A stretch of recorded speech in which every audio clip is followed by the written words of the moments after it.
सुमनसवन्दित सुन्दरि माधवि चन्द्र सहोदरि हेममये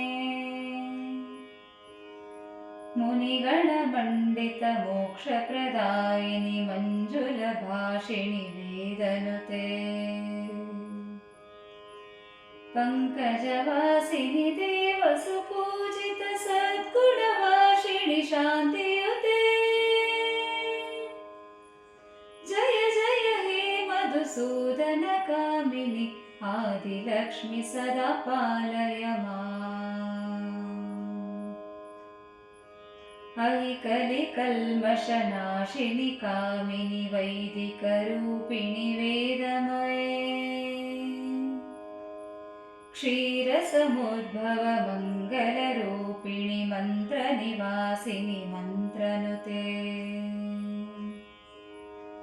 मङ्गलदायिनि अम्बुजवासिनि देवगणाश्रितपादयुते जय जय हे मधुसूदनकामिनि धान्यलक्ष्मि सदा पालय माम् जय वरवर्णिनि वैष्णवि भार्गवि मन्त्रस्वरूपिणि मन्त्रमये सुरगणपूजित शीघ्रफलप्रद ज्ञानविकासिनि शास्त्रनुते भवभयहारिणि पापविमोचनि साधुजनाश्रितपादयुते जय जय हे मधुसूदनकामिनि धैर्यलक्ष्मि सदा पालय माम् जय जय दुर्गतिनाशिनि कामिनि सर्वफलप्रदशास्त्रमये रथगजतुरगपदादिसमावृत परिजनमण्डितलोकनुते हरिहर ब्रह्म सुपूजित सेवित तापनिवारिणि पादयुते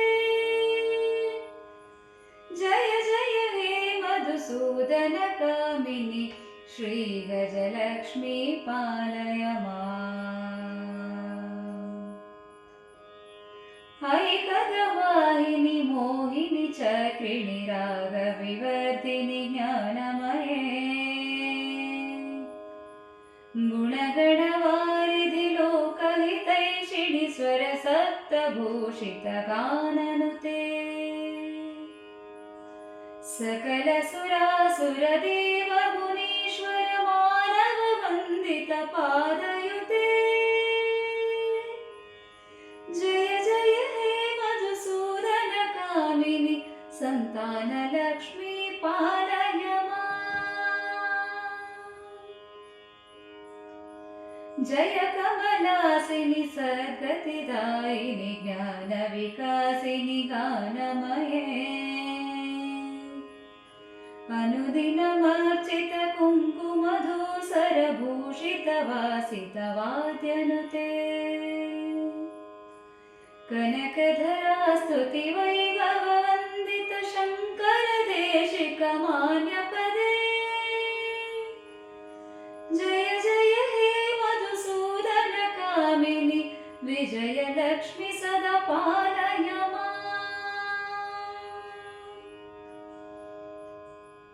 प्रणत सुरेश्वरि भारति भार्गवि शोकविनाशिनि रत्नमये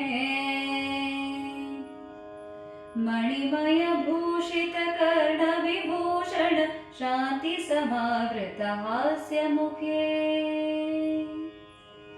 नवनिधिदायिनि कलिमलहारिणि कामितफलप्रद हस्तयुते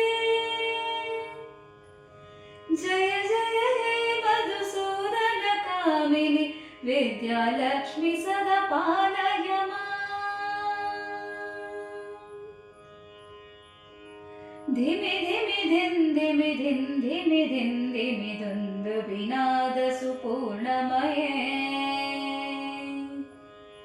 घुम घुम घुम घुम घुम घुम घुम घुम शङ्खनिनाद सुवाद्यनुते